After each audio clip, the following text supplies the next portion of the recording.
who has a bunch of crazy stories, which might cover in another episode. But I'm excited about this one because it seems like he's a man after my own heart. 10 minutes I've known him for, we're already off to a good conversation. So I hope you all enjoy this conversation and tune in for the whole episode because you miss a lot of stuff when you leave early.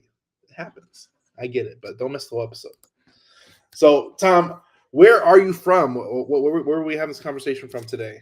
Well, I'm currently for the last 20 years in Virginia Beach, Virginia, but I'm not from here. I'm from a little tiny town, a 2-horse town in Western Pennsylvania. The population is actually 500, and we lived in the suburbs. Total sticks I'm from.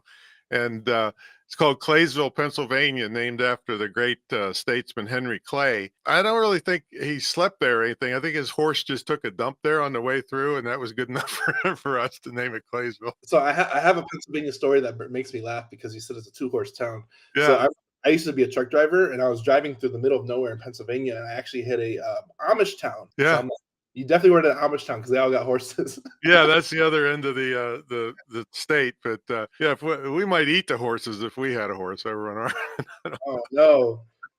Turn them into glue.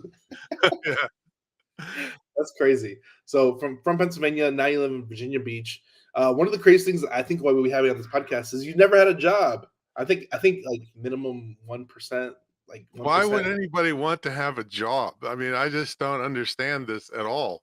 I'm glad there are people that have jobs, but not me, and none of my students want to have jobs either. I told you, you can live like 2 or 3 lives if you're not in traffic making everybody else rich all day long, because, everybody spends all kinds of money on clothing, insurance, gasoline, car wear and tear, and just wasting time going to make somebody else rich. So Screw the Commute's my podcast about, hey, get out of the car and get into the money. That's as simple as that. I love the motto. I love the mode. I hated when I used to have a job. When I used to live in Chicago, I used to commute over an hour each direction. It was terrible. And then when there was traffic, it was like an hour and a half, at least on the way there, and there was no traffic on the way back. And then I moved to California, and my brother's like, "How do you deal with the traffic out there?" And what city? Ever since I've been an entrepreneur, since I live in California, I've been an entrepreneur. I was like, commute is terrible. I literally roll out of bed and walk to my office. Yeah, I did a lot of speaking in California, and and I lived outside of DC for 13 years on the Beltway, which is one of the busiest highways in the world. And then you got the 405 out there, which is just as bad, So except ours goes in a circle and yours goes straight. DC traffic is its own thing. Yeah, my brother lives in what cities live? He lives south of DC, about 30 minutes. Eagle Bridge, no, Dumfries. He lives in Dumfries. Mm-hmm. Mm-hmm. Yeah, I mean, that 95 corridor is just, it used to be when I was there, this was a long time ago. This was over 20 years ago. You would time out when you would go somewhere after morning rush hour, but before lunch rush hour, or after lunch rush hour, before dinner rush hour. No, it's rush hour all day long. It doesn't make any difference. It doesn't make any sense. So yeah, get out of that car, man. Get into the money.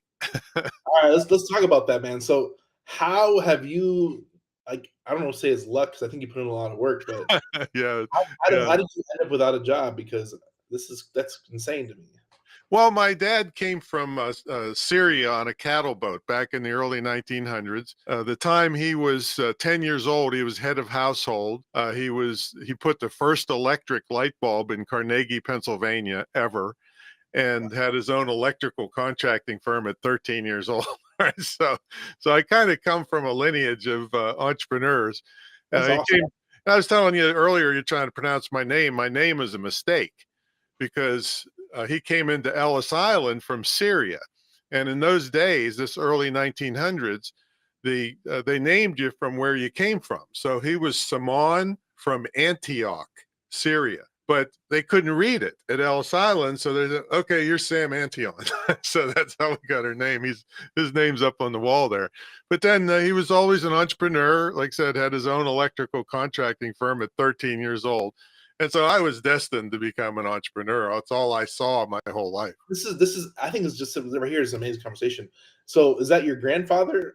No, that was my dad. See, I'm old for it. I'm so far over the hill, I can't remember going up the hill.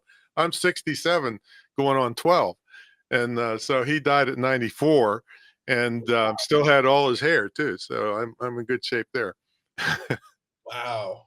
That is wow. But Okay, I'll so tell you what, you see this sign behind me? yeah, yeah, yeah. Okay, this is how smart my dad was only going to the second grade formally. So you know the singer Johnny Cash, remember Yeah, him? yeah. All right, well he had a song named "A Boy Named Sue," which was a song about an old drunk cowboy who thought he wouldn't be there to raise his kids, so he named him Sue, so he'd have to fight and scrap and be tough. Right, that was the gist of the song. Well, my dad was, I think, 50 when he had me. I'm the baby of six boys, Wow. and he didn't figure he'd be around. So from the time I could crawl, that's a little representation of me as a baby, he would put my toys on the other side of a pillow to teach me how to overcome obstacles. So my whole life, he taught me how to scratch and crawl and get where you're going, but not step on anybody or not cheat anybody. But if you tell me I can't do something, you better get out of the way as I blow by you doing it. See, when somebody, this is for your audience, when somebody tells you that, you can't do something, doesn't mean anything about you. It means they can't do it. It doesn't mean you can't do it. So that was how smart he was. And I actually witnessed him sit down when he retired and read the entire World Book Encyclopedia. Now, a lot of the people on here don't even remember such a thing, but it was 26 volumes I plus remember. supplements. You know, you were probably a little kid at the I time, was but a little kid, yeah, yeah. but he read the entire thing. And he was the smartest guy I ever met. So that's what I came from. And so I had no choice but to become an entrepreneur. And since I'm 10 years old doing side hustles, and I started my formal business, Antion Rentals, which you're a real estate guy, in 1974 when I was in college at West Virginia University. Or excuse me, you got to say West by God, Virginia. You can't just say West Virginia.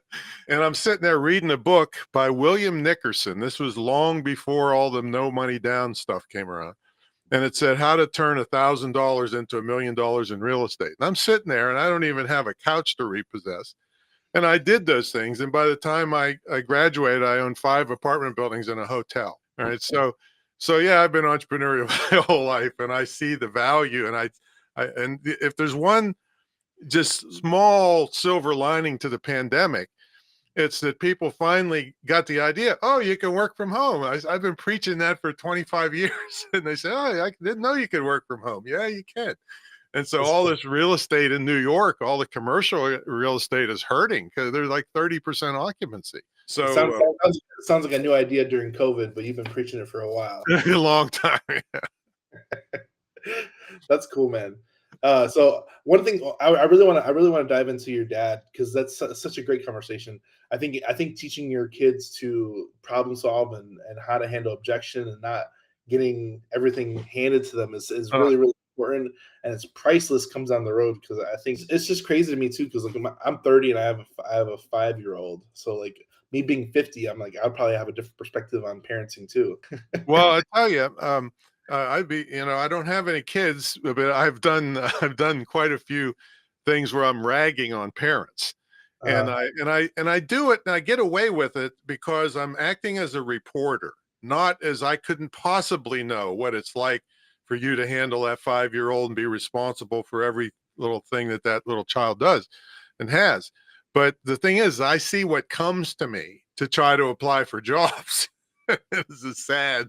It's really sad. The entitlement. I think every parent, every kid should have to work fast food or some service business to really understand service and being not being entitled and working for and appreciating what you have. And that's so what my dad the whole time is, I never wanted for anything, but it was like, hey, you can have whatever you want as long as you work for it. And that's what I did. In fact, the story how I got the hotel before I graduated, right? I don't know if you want how much time we have here, but jump into it. okay. So this is the idea here is give before you get. And Okay. so I had already had like a bunch of apartment buildings and I was charging more to the students who rented by the head in those days to the students than I was paying in rent to my landlord. So I was renting from this other guy And every time he would come over to work on the house, I would say, "Hey, Frank, let me, I'll help you with this, but you teach me how to put those gutters on." And, I was a sponge to learn, as my dad taught me that, be a sponge and learn everything. And so at the end of the semester, the guy comes over to the house and he says, "Hey, Tom, I want to talk to you." And I'm thinking, "Oh, geez, what do we do now?" And he says, "For 25 years, I've been renting apartments and houses to students in this town. And not once ever has a student actually asked to help me with anything, let alone want to learn anything about it." He Mhm. said, "You're the only one, 25 years and thousands of students." And he said, "I own a hotel. I want to retire and go to Florida. I own a hotel down in Fairmont, West Virginia, about 20 minutes from where I was." And he says, "I want you to have it." And I'm like, I said, "Whoa." And he says, "Look, and this is a no money down deal, basically." He says, "Look, if you can get the first mortgage, I'll hold back the second mortgage," which is unheard of in those days. "And you'll have a no money down deal. I'll teach you how to run the place. There's a manager there." And then this is another thing my dad taught me, is persistence. I Yeah. had to go to 50 different lending institutions who all shooed me away like I'm a little kid. "Yeah, you got an apartment or two, but this is a hotel. Who do you think you are coming to us asking for money?" So I kept going, going, going. I finally, after 50 tries, I got the first mortgage. He held back the second mortgage. I went down once a week to pick up the rent checks and make the small repairs. The city ended up, that was 5 years of that. I was making $65,000 a year in the early 70s while I was still in school. And the city ended up buying it for a couple $100,000 to put a parking lot in. So I made $500,000 because I asked the guy, "Hey, teach me how to put the gutters on." Right. So those young people out there now, it doesn't take much for you to beat your competition. All right. If you just step it up a little bit, guys like me that have money can put you on the map and change your whole life. But if you come to guys like me, entitled and wanting to know where your bonus is on your first day, I mean, I like to knock in the next week. All right. So give before you get. That was the lesson of there. That is an amazing story. We teach a lot about creative financing, and I think it's amazing. I'm glad you even brought up that story. That's such a cool story. One of the things I like teaching is be curious. Be curious Mhm. because you learn a lot by being curious, and I think you're definitely like curious type personality. Because and just that story alone, when you're in the '60s, probably 40 years ago, 50 years ago. Look at, and I can't even imagine. Like like I said, I want to bring it back down again because this is one of those things where like by you staying curious, and I think you're still curious even now, you can reach like insurmountable paths that you never even think you would ever be on. You can't believe the things that I do. All right. All right. Not only because I have the time, because I'm not making somebody else rich on the road. I'm already kind of rich, but the thing is, I just freaked everybody out yesterday. I said, I'm gonna learn how to raise chickens." And everybody around me is like freaking out, like, "What?" And I said, "Well, look, all these egg prices are going crazy. I'm gonna learn how to do chickens." And Yep. they're like, "You're crazy." I went out and found a lady, one of the ladies that works for me. She used to have a homestead teaching me how to do chickens. Yesterday, I built a roost by hand because my dad taught me how to use tools. This is one thing that, with the internet teaching that I do, man, people, I know you're totally into automation. I am too. But people don't get their hands dirty. "Oh, I'm not technical. I'm not technical." Shut up and learn. I mean, it's so easy now. I mean, I was making websites 1997 with Microsoft Front Page when it came out. But prior to that, it'd take you a year. It took a year. This is I have 25 books, but this is one of my main ones on public speaking. Took a year to get the graphic of this on the website, because you had to depend on a bunch of propeller heads and techno geeks because it was all HTML. And as soon as Microsoft Front Page came out, I started making I just blew up because, and then all the geeks are telling me, "Oh, the code isn't really pure in this thing." Shut up. I'm rich and you're broke. I'm making my own stuff. I'm getting my fingers dirty. And now it's WordPress is the kind of the gold standard, so, and I've never programmed anything ever. It's all off the shelf software that makes it where geeks make it so I can be rich without knowing code and all that other crap. So, One thing that's crazy about that is I actually I used to make furniture, so I know I built tables, I built chairs. I built the coffin for I have a bunch of side businesses. I teach people how to make their hobbies tax deductible, and one of which is a protection dog company. And one of my favorite dogs passed away, and I built his coffin and had a funeral for him and everything. So, but yeah, being able to do stuff. I mean, and real estate stuff. Everybody says, Tom, why don't you get a management company? Because they're going to charge me $1,500 for a $200 water heater that I could put in a couple hours. That's why. And that's why I got money in the bank, because I don't have to depend on people to do everything. So the more knowledge, when you say curious, I had to learn how to do it. My dad was an electrician, so I knew the electricity part. I had to learn the plumbing part. Boom, boom, boom, done. And all that extra money is in my bank account doing what I want to do, not just given away to people that, especially with management companies, who knows, it could have been $2,000 and then they'd take a $500 kickback. So the more you can do yourself, the more, the less risk you have. And for instance, with websites, somebody says, oh, they quoted me $5,000 for a website. So we can make it for $150 with a WordPress site with a responsive theme and some cheap graphics off of Fiverr. And now for $150, you've got a $5,000 website. And now you don't have to make $4,800 just to get back to being broke. All right. You're making money now because you had a $150 website. So you hear these people like, oh, it's a tax write-off. I'm like, well, if you have to have the money to write off. First of all, I could do it, but if you're starting out, that's just crazy. You want to do, and the hobbies tax deductible. I have the dubious distinction of being the largest person ever to create and star in a tennis training video. And so it's called fatsotennis.com. Right. So I'm a tennis nut. And so I created this DVD series to teach big old fat people how to run the young people to death before they drop dead. And so the trailer is me playing tennis and eating pizza at the same time. So I have just a bunch of things like that can take your W-2 income and shelter some of it and do the things that you and your family like. So there's just all kinds of ways to play the deal within this internet digital world. That's amazing. I've never played tennis before, but I'm sure it's all about the angles. It is absolutely the angles of the court and the spin of the ball. But there's funny stuff too. I don't know if you remember that movie called Tin Cup with Kevin Costner, where he was a golfer.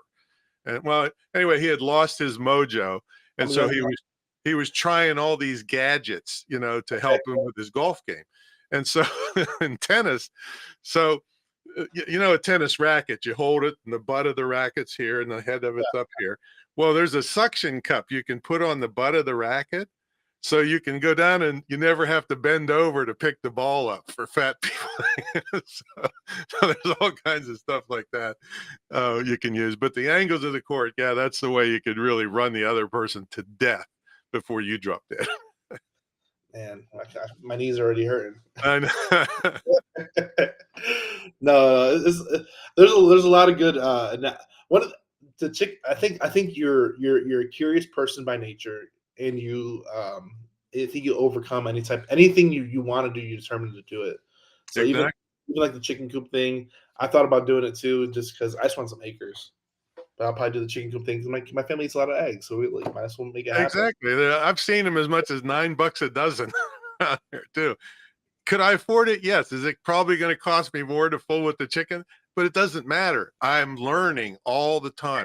It's like the Japanese principle of Kaizen is continuous improvement, continuous learning.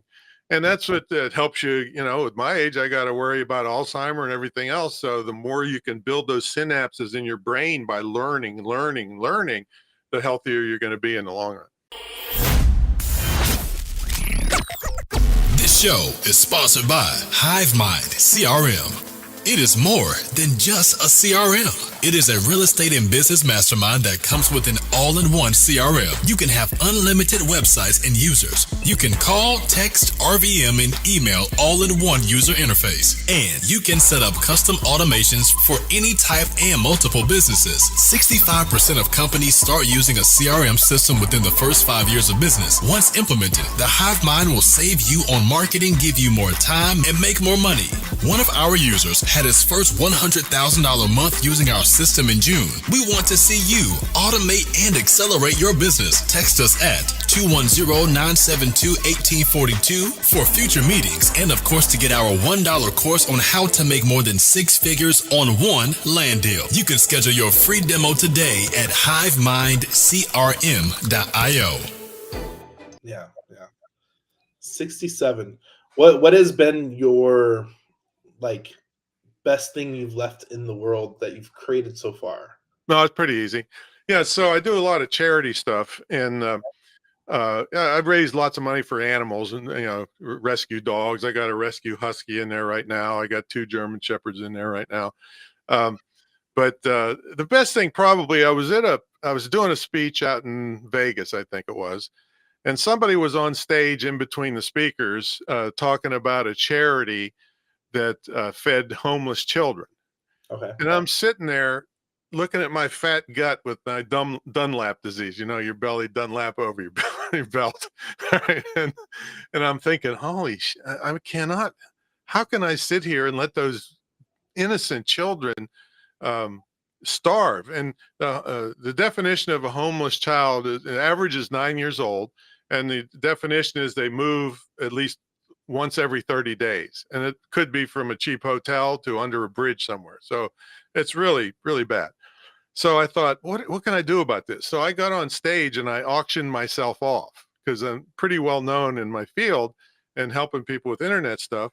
So I raised $78,000 in about 5 minutes, and that fed 288 homeless children for a year.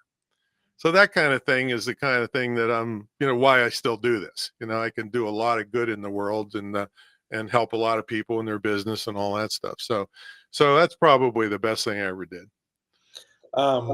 Why do you like podcasting? I think you said you did over 1,000 episodes. No, 720 episodes as of today. Well, I used to poo-poo podcasting. So I've been around through a lot of stuff. All right.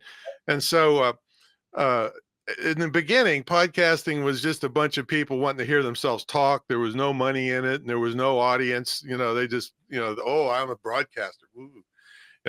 But then 3 or 4 years ago, I noticed that new cars were being able to play podcasts from their dashboard. Okay. That's another 100 million potential listeners in the United States alone, all sitting in traffic, wanting to listen. Plus, podcasts have exceeded listenership of XM radio, which is a paid thing. Or satellite radio. So that was one thing. And then the other thing that hit me was the Amazon Echo or Alexa, whatever you say, Alexa. Ooh, she'll probably answer me. And Google Assistant. There's 1 billion of those now where you can go play Screw the Commute podcast and it'll start playing in your house. So I thought, okay, audience is just rapidly increasing and people were starting to make money with this. So that's when I started. And of course, Screw the Commute made sense for me because, it was good. It was a cool logo. It made sense because of my background. And I made money right from the beginning because one of the problems that the mistakes that I think podcasters make is they want to hustle to try to find sponsors. Don't do that. That's the dumbest thing you should do. I mean, I don't mean to be in your face, but the thing is a sponsor will pay from $12 to $18 per 1,000 downloads per episode. It's hard to get 1,000 downloads per episode. So you could wait 6 months to a year if you ever made it that far because of what they call pod fade. People quit after 8 episodes because they're not getting rich all of a sudden. Yeah. But if you had one ebook, I have 25 books to my credit and hundreds of courses, but one ebook for $17 means I made as much as I would waiting a year and doing hundreds of episodes and, and, financing the whole thing. So I was my own sponsor for each one. I have products anywhere from $17 to $59,000.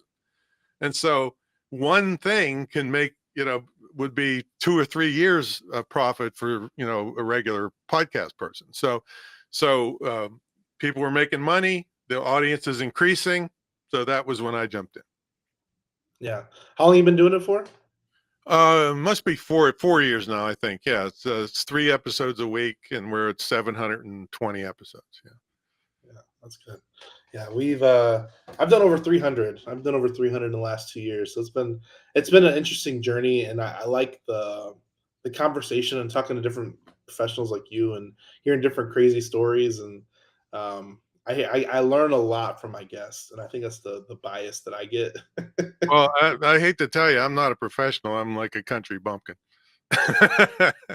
But this is the crazy thing about that. You can learn that. You can learn anything. You can learn something from a country bumpkin. Absolutely.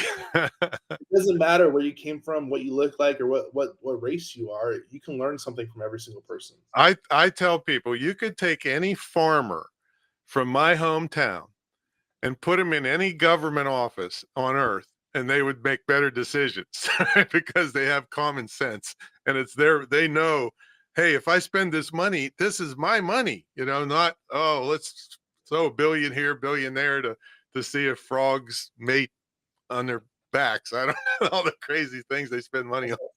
It's like it's only a zero. Yeah. 10. It's just a zero. I know you're paying for it. Doesn't matter. This is me today. Yeah. And if I find out I'm paying your student debts, I'm coming over and finding you, buddy. No, it's just it's a crazy world we live in, and I think everybody misses the opportunity of the people around them every day that they can learn from, and everybody thinks they're maybe too high on their high horse to learn from, too entitled, like you said earlier, they're too entitled to learn and educate and fail and practice, and nobody will debate anymore. If you don't think the way they do, they hate you and cancel you. So canceled. You're canceled today. Right. As of today, you're canceled. Don't show up to work tomorrow. It's such a crazy place we live in. I was thinking about canceling myself at times, but I didn't do it. I tell people in corporate world, I say, look, if you miss the corporate world, I'm trying to get you to be an entrepreneur, just buy yourself a water cooler and then go stand next to it and gossip. And then you'll feel like you're back in the corporate world. I have a fun question for you. Okay. What has been the easiest way to make money? And I might know your answer. It might be courses, but what has been the easiest way you've heard to make money that you've done yourself or maybe heard? Well, I've done most of it myself, but so if it's internet related, okay, it's called residual affiliate programs. So for those of you listening, I don't know how well versed they are, but an affiliate program is where I recommend the product, and then if somebody buys it, I get a commission. That's a basic affiliate relationship. But a residual affiliate program means I recommend a product or service, and then I keep getting paid as long as that person that I recommended keeps buying the service. So for instance, how this works, I wrote an ebook in 4 hours one time, a very short, concise ebook. And I remember vividly, I was at a layover at McCarran Airport in Las Vegas, wrote the book, and as of this morning, it's brought in $3.91 million, and it's a free ebook. And people say, Tom, well, that's BS. That's a bunch of BS. That's get rich quick hype crap.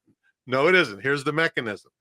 So I teach people how to do something in the book, but they can't do it and derive all the benefits of doing it unless they purchase or lease or, the service necessary to do it. Probably like, I don't know if your SAS is software as a service, right? Yeah. So they pay over time. So I've had some people paying, I recommend it once, and then they've kept this thing for some of them 19 years. I've been making money off $600 to $720 a year for 19 years for just one person. So that's $3.91 million as of this morning, and anywhere from $5,000 to $15,000 a month in perpetuity as long as this service stays viable. See? So you multiply that by a bunch of those things, then, basically it's the true make money while you sleep. I mean, every morning it comes up, thousands of dollars come in without me actually having to make a promotion or do an email blast or anything. And so that I call it like an insurance policy, Daniel, because I've gotten hurt, I've gotten sick. I had to take 3 months off to take care of my mother when, she was going south on me, and came back with more money than when I left. So that's a residual affiliate program. So that's the number one easiest way online. You still have to do something, but once you get it out there, then it takes on its own life. Now, other than that, I did have a big spokesperson job for CBS-owned switchboard.com. It used to be the largest website online, and that was $100,000 for 30, quick speeches. So that was pretty easy. So big companies have big purses that, if you qualify, can give you big chunks of money at once for, what us entrepreneurs would think is very little work compared to our daily, what we do to run our own business. So let's ask the same question about real estate. What's the easiest way you made money in real estate? Was that a deal you said earlier? Yeah, that was pretty well. That was easy on one hand to get the deal. All right. You had to do the work to get the funding. I had to do the work to get the funding, but this hotel wasn't what you call a Four Seasons level. Right? It was a motel. Oh, no, it was a hotel. It was a 3-story hotel. Now, remember, this is the mid-'70s, and the ground floor had 3 commercial businesses. So it was a barber shop. Okay. There was a numbers joint. That's an illegal gambling operation, which in those days, the police would all come in and put their bets down. It was like Wild West. And then there was a dirt bar on the corner. And I got called one night, and I didn't run the bar, I leased it. I got called one night, say, Tom, somebody got killed at the bar. And I said, oh man, what's up with that? They said, oh man, it was a big stabbing. And so when I found out about it, this guy got stabbed 27 times. And the guy that did it got off on self-defense. I'm not kidding. That's the way, early 70s in a little West Virginia town. I don't know who the judge was. I don't know anything. I don't want to know. But like I said, the gambling joint, the police would come put their bets in every weekend on the horse races. And then that's a whole other thing of 36 rooms worth of people that were not bad enough to be institutionalized, right? Weren't really good enough to be in society. So I was in charge of all them. Just a quick one. I just to give you an idea. This one lady, she wouldn't open her door all week until I came down on Fridays to get the checks and stuff. And then she'd peek the door this big and she'd say, Tom, come here. And I'd say, yeah, what's up, Helen? And she'd say, President Reagan sent somebody over to burn my hot plate up. Oh, Helen, that's too bad. You got to be careful. Keep your door locked. That's the kind of person that lived there. So when I say hotel, it wasn't Four Seasons. The tinfoil hat and everything. Don't catch her out there. That's crazy, man. That's crazy. Yeah, I've had a colorful life, put it mildly. Gunfights, knife fights, bikers trying to kill me. When I had the nightclub for 6 years, it was on a drug route between Fairmont, West Virginia, and Uniontown, Pennsylvania, and I took over a biker bar and turned it into a nice restaurant and big nightclub, dress code nightclub. And I don't know, Daniel, those bikers just didn't seem to appreciate my efforts for cleaning the place up, and they were trying to kill me. They set my stuff on fire. They shot up my car with shotgun blasts, and we had 2 full-blown gunfights in the parking lot. But here's the thing. This is West Virginia, right? I went to college on a football scholarship at WVU. And the day after the gunfights, the sheriff would come out. Remember, there's only one sheriff and one state police for 300 square miles. Wow. Every man's for himself. So the day after, the sheriff came out and said, "Hey, Tom, I heard you had some excitement out here." I said, "Yeah." He said, "Anybody get hurt?" I said, "Well, I didn't get hit, but I haven't seen those guys around." So he thinks about it for a second. He says, "Okay, be careful." And that was it. That was the whole investigation of a major gunfight. So no, it's hard to believe it. I told you I was a country bumpkin, right? Times have changed. Times have changed significantly. I mean, Yeah, depending on who you are, they wouldn't even investigate it at all. uh, that's crazy. I'm leaving you speechless there, Daniel. No, no, it's times have changed significantly, and you definitely can't get over that stuff like that But you anymore. know what? I turned it into a side hustle. I've been a martial artist my entire life, but when you change from being a martial artist to real life bikers trying to kill you, it's a little bit different. And so my whole life have been high security and so forth. So I turned it into a side hustle called brutal self-defense. And it is really, really nasty stuff on how to stay safe. It's a 14-hour, 2-day seminar we put on video. Every possible way you can damage a human being, that's trying to get you, or your kids or your family or something like that. So yeah, I'll turn anything into a side hustle as long as I'm qualified for it. You sound like the people that used to be on late night TV with the Which one? Like the guy that sold the classified ads. Do you remember that guy? There was a one of my real estate friends. He's been in real estate for like 30, 40 years, and he said there was an Asian guy that used to have a late night commercial. There was a Chinese guy, and he's always talking about, and he was always on boats with women back in the 70s. Yeah, yeah, yeah. I remember all those things, and except mine is real life. I mean, yeah. If I was on I can't even swim, so if I was on a boat with a woman, I'd probably fall over and drown. I just hope you can swim. No, I can't. I got a swimming pool out here. I've been in it twice in 20 years. It's for the Oh, kids. So tell us about your podcast, Screw the Commute. What's the generalized about that? Getting out of their 9 to 5, and where can people find it? Yeah. So we've had about 350 just straight training episodes of stuff that I have either made a lot of money on or saved a lot of money on. Every topic you can think of that's online. Other than I don't do any multi-level marketing stuff. I don't really specialize in local marketing. If a local person comes to me, I say, you need to be, expand. Service Yeah. small customers. Yeah, with digital products, they can do their local business, but they can tell other people how to do it around the world and make more money than doing it. Right. So that kind of stuff. What was that question? I forget. See, I'm getting old. Your podcast, what's it about? Oh yeah, podcast. Yeah, yeah. So and then there's another 400 or so episodes of interviews. If you're kind enough to come on, we'll talk about your software as a service and automation and all the stuff that you're into. So we talk about very successful entrepreneurs, and they have insights and tips and tricks. I don't always agree with all of it, but that's the whole thing, is you need to have more perspective. Mine is just from one angle, and people are successful in all kinds of ways. And so I don't treat the show as I'm Mr. Big Shot, I know it all. No, as soon as you run into an internet guy that thinks he knows it all, guard your wallet and run the other way, because they're going to take it from you.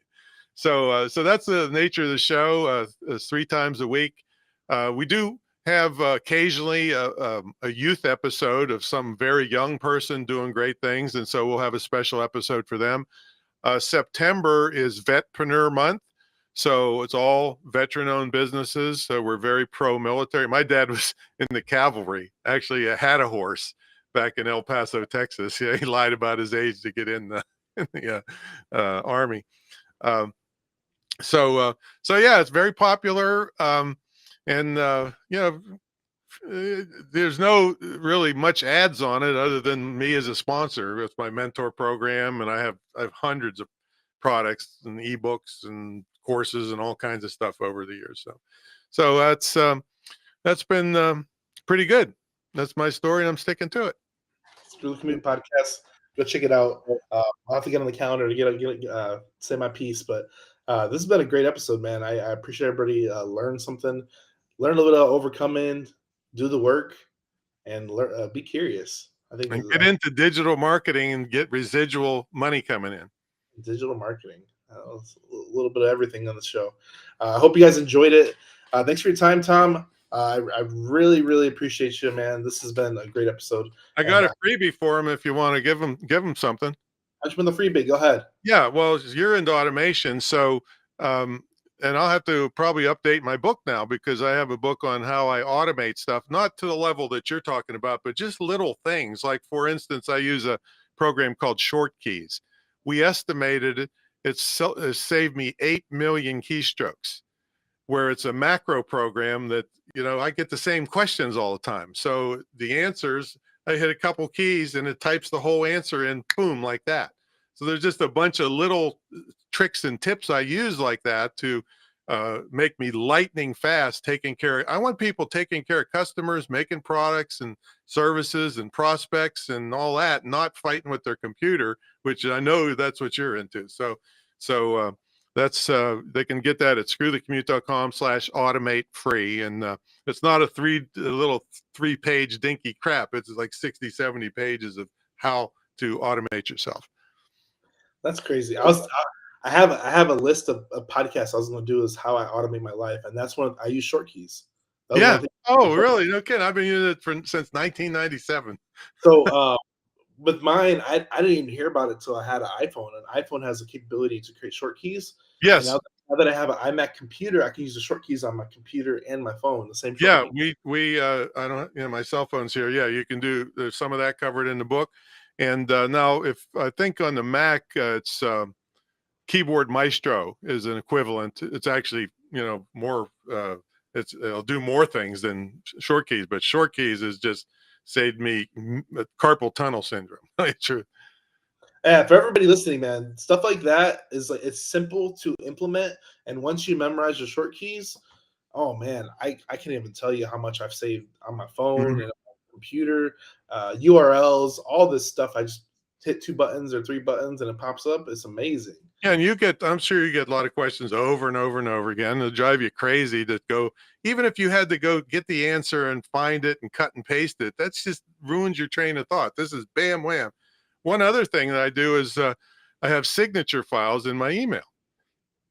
And at one time I had 400 of them where people think signature files only your name and address and all that stuff. No, it can be an answer to a question where you just go insert signature, pick it, hit it, and bam, you just took care of that person lightning fast. And in today's atmosphere, they don't expect that. If you answer them quickly, some people are actually putting on their voicemail, we'll get back to you within 48 hours. I'm 67 years old. I could be dead in 48 hours. Answer me right now. All right. So speed will really set you in front of people. So automate your stuff. Get Daniel's stuff and use these little tips and tricks, and you can spend time making money, not fighting with your computer. I might have to get your course because I'm always good at automation, and it's helped me a lot with my business and life in general. Mm-hmm. So I might have to see what you got, and then. Well, your employees should be using short keys too. Yeah. Why should you pay them to make typos and to spend time just fiddle faddling when they could just bam put the answers out to potential customers? Yeah, increase productivity. Yeah, it's important that, and I tell my I've been telling my VAs to use AI and shit. Just learn how to shortcut that stuff. Well, yeah, that's just come on the scene recently as a big deal. But these other things are, still are not going to be replaced. That short keys and it's just bam, it throws the answer in immediately, and you can customize it too if you want. Yeah, we're gonna have to end it here because we're jumping off another tangent again. Got it. You're the Commute.com, Tom Antion, and I appreciate you coming on. This has been a knowledgeable episode. Like I said, this has been great. I appreciate you coming on and giving up your time. And for all the listeners, go check it out. Go like, subscribe, go share, go check out his podcast, share with a friend, and we'll see you on the next episode, guys. Thanks for coming on. Thanks for watching this YouTube video. We hope you found value. Please like, subscribe, and hit the bell to watch more videos just like this one.